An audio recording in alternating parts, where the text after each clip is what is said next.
Hello everybody, Sebastian here. Sebastian Meine, the business growth strategist behind Be a Wealthy Expert. Welcome to day 4 of my 31 email marketing days, where I'm going to talk about one email marketing related question each day right here on video. Today's question is all about how to avoid your emails being caught in a spam trap. And really, that topic is a little larger than I can cover in one video, so I'm going to spread it out over 2 or maybe even 3 videos. And today I'm going to look at the technical reasons why your email might not make it into your recipient's inbox. But before I get started, let's look at what spam actually is. Are you ready? Great. Let's get right to it. Well, there is a legal definition of what spam is, and that's plain and simple, a commercial email that is unsolicited. However, what that exactly means is different from country to country, and there is a great infographic by Litmus that you can get at the URL that's shown here right now, and it explains what the differences are between the spam-related rulings in different countries. For example, the US has a CAN-SPAM Act, and the EU has the Directive on Privacy and Electronic Communication. So take a look at that infographic if you're sending international email. But as so often, the law is a little bit behind the times, and really what email is, what spam is what your subscribers say it is. So if you're sending out an email and your subscribers decide to mark it as spam, well, you have a problem. Even if the law says, even if you're compliant with the law. So really look at, cater your messaging to your audience and make sure they don't annoy them, don't get them to click the spam button. So that's the definition of spam. So now what can you do on the technical side to make it less likely that you get caught in the spam filters out there? Well, there are 2 things that I would like to cover today. First one is the reputation. There are 2 forms of reputation, the IP reputation as well as a domain reputation. And the domain reputation really is the reputation of the piece after the @ sign in your email address. So if you're sending an email from some name at somecompany.com, and somecompany.com has sent out spam in the past, has sent out emails in the past that were marked as spam, the reputation of somecompany.com has suffered. And now emails you're sending out will have a much harder time to get into your recipients' inboxes. And you have full control over that domain reputation, at least if you're sending out emails from your own domain, as you always should be doing anyway. The other reputation is the IP reputation, and you do not have direct control over that because the IP address is provided by your service provider, and you most likely share that IP with other customers of your service provider. So say you have Infusionsoft. Infusionsoft provides the server that your emails go out from, and that other people's emails go out from as well.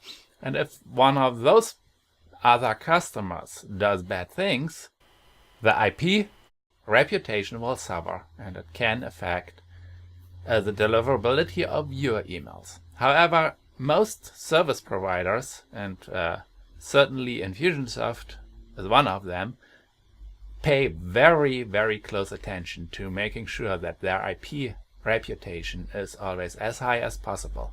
So if a customer behaves bad, does not play to the rules, they will remove that customer very quickly. So if you don't play by the rules, don't be surprised if your account gets closed, gets cancelled without warning. so much about the reputation. The other thing you need to be aware of is this thing called DMARC. A DMARC stands for Domain-Based Message Authentication, Reporting, and Conformance. And really what it means is it gives recipients a way to figure out if the email actually comes from the person that the email says it is coming from. And well, it is really easy to send out an email that says something like it's coming from bankofamerica.com.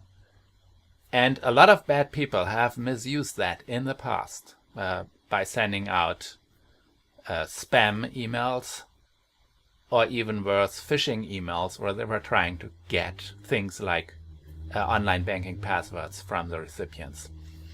And to make that harder, the DMARC system was invented. And the DMARC system is based on a few records that you can put into your domain name system, and that is all over your head. That is quite okay. Talk to your hosting service to help you with setting it up. Anyway, what you need to ask them for is to set up your SPF record and your DKIM record. And it's recommended to also have a DMARC record, but that is not, well, that's not the most important of the one. But the SPF and the DKIM records you definitely need to have. And so now what happens is, if a server receives an email that says it's coming from bankofamerica.com, that server will go to the DNS entry of bankofamerica.com and see if it can find an indication there that the email that it just received actually was sent by bankofamerica.com. And if it can find that indication there, which includes a digital signature, so if it can find that indication there, then it will let the email through. If it will find an indication there that this email was not authorized to be sent from bankofamerica.com, if it was coming from a server that was not authorized to send that email, then it will be rejected and not even make it into the recipient's spam filter. If Bank of America does not have any information, does not have an SPF or a DKIM record in the DNS entries, that will make it more likely for the email to be marked as spam. Probably will make it through the first stage, so it will make it into the recipient's, one of the recipient's folders, but most likely that will be, or more likely that will be, the spam folder. So when you're sending emails from yourdomain.com, make sure you have those records set up, because that will increase the likelihood that your emails will get through. Also, large free email providers like Gmail and Outlook are fairly restrictive on what they allow, where they allow their emails to be sent from. So if you run Infusionsoft and you type as your from address, say a Gmail address, you make it significantly more likely that your emails will end up in spam. So instead, always use your own domain name as a from address in Infusionsoft or other email providers. So that's really the two factors I wanted to cover. Tomorrow I'm going to look at the more human factors that can influence if your emails make it through to the inbox or end up in spam. If you liked what you saw, please click on the like button below or leave a comment, and I'm still looking for additional topics, additional questions to cover this month. So if you have a burning email marketing related question, please leave a comment below as well.